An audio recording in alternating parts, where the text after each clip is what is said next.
हमारी आज की स्टोरी है दिल्ली के नेव सराय की। दिल्ली के नेव सराय में एक ऐसी घटना होती है जो हर किसी को झकझोर करके रख देती है।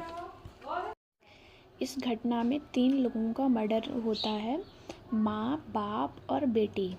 जो पिता थे वो सेना के रिटायर हुए ऑफिसर पोस्ट के रैंक के अधिकारी थे। 2017 में रिटायर हुए थे। कुछ समय के लिए ये एनएसजी कमांडर भी रह चुके थे। और जो इनकी बेटी थी, उनकी बेटी का नाम कविता था। ये पढ़ाई में बहुत अच्छी थी और ये कराटे में ब्लैक बेल्ट भी रह चुकी थी कविता, और पढ़ाई में बहुत ही अच्छी थी। इनकी उम्र मात्र 23 साल थी। और इनके घर में इनके साथ इनकी माँ और एक छोटा भाई रहता था। छोटा भाई जो था वो बॉक्सिंग का शौक़ रखता था और ये दिल्ली यूनिवर्सिटी का छात्र था, लेकिन स्पोर्ट्स कोटा से इसे वहाँ पे एडमिशन मिला था। लेकिन इसके पिताजी ये चाहते थे कि बेटा पढ़ लिख करके एक अच्छी पोस्ट पे जाए। तो आइए हम सुनते हैं कि पूरी घटना क्या है।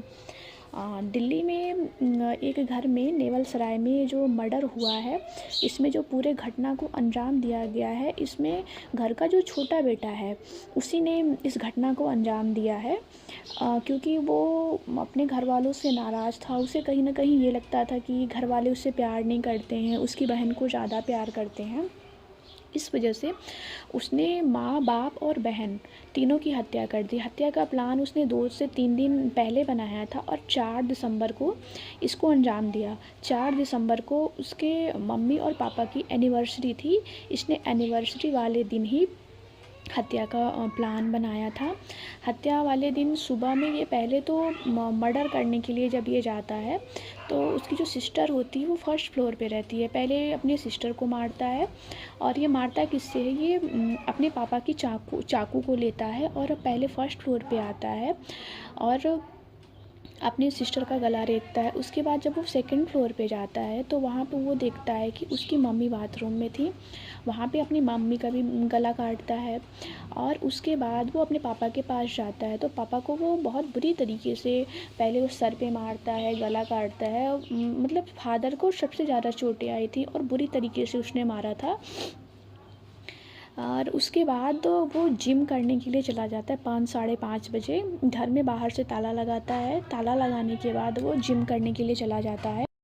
7 बजे के आसपास जब वो घर पे आता है तो घर पे शोर मचाने लगता है और आसपास के लोगों को, पड़ोस के लोगों को इकट्ठा करता है और बोलता है कि हमारे घर पे ऐसी ऐसी चीज़ें हो गई हैं, किसी ने मेरे मम्मी पापा और बहन की हत्या कर दी है। और बाहर आकर के रोने लगता है। तो किसी पड़ोसी ने ही पुलिस को फ़ोन कर दिया और पुलिस आती है वहाँ पे। फिर पहले तो सभी को ये लगता है कि ये किसी ने मर्डर किया है, क्योंकि उस टाइम तो बेटा घर से बाहर था और यही तीनों लोग घर पे थे। लेकिन जब सीसीटीवी फुटेज को खंगाला जाता है तो उसमें ये देखा जाता है कि घर में तो कोई आया नहीं है, कोई बाहरी कोई एंट्री हुई नहीं है। तो फिर ये मर्डर किया किसने? फिर जब ये लोग सख्ती से अर्जुन से पूछताछ करते हैं तो फिर अर्जुन ये बताता है कि उसके और उसके पापा के बीच में हमेशा कहा-सुनी होती रहती थी। और ये कहा-सुनी क्यों होती थी? क्योंकि अर्जुन को बॉक्सिंग का बहुत ज़्यादा शौक़ था और ये बॉक्सिंग में बहुत ही अच्छा प्रदर्शन भी कर रहा था। अपने स्कूल में शायद गोल्ड मेडलिस्ट भी रह चुका है, स्टेट लेवल पे भी रह चुका है। तो इसी स्पोर्ट्स कोटा की वजह से इसे दिल्ली यूनिवर्सिटी में एडमिशन मिल जाता है। लेकिन फादर ये चाहते हैं कि जो बेटा है वो पढ़ाई लिखाई करके एक अच्छी जॉब में जाए। वो खेल के क्षेत्र में ना रहे, खेल के फील्ड में ना रहे। वो अच्छी पढ़ाई करके एक अच्छी पोस्ट पे जाए। इसी को लेकर के घर में अक्सर लड़ाई झगड़े होते रहते हैं। इसकी पिटाई भी होती है, पेरेंट्स के द्वारा इसकी पिटाई भी की जाती है। इसको फिर ये भी सुनने में ये बता रहा था कि इसे ये भी पता चलता है कि उसके जो फादर हैं वो सारी प्रॉपर्टी उसकी सिस्टर के नाम करने जा रहे थे। सारी प्रॉपर्टी सिस्टर के नाम होने जा रही थी। इस वजह से इसे बहुत ज़्यादा गुस्सा आ जाता है और ये मर्डर प्लान करता है और तीनों लोगों को एक ही दिन बहुत बेरहमी से मार देता है।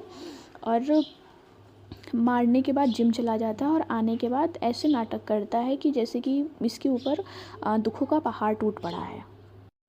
ये एक ऐसी कहानी निकल कर के आई है हमारे समाज में कि अब हर पेरेंट्स को ये सोचना पड़ेगा कि हमारे बच्चे मतलब किस तरफ जा रहे हैं। हमें अपने बच्चों के लिए मतलब उन्हें कैसे केयर दिखाना पड़ेगा, कैसे प्यार दिखाना पड़ेगा, जिससे उन्हें ट्रस्ट आए कि हाँ, हम उनके ऊपर जो गुस्सा करते हैं वो हम उनकी भलाई के लिए ही करते हैं।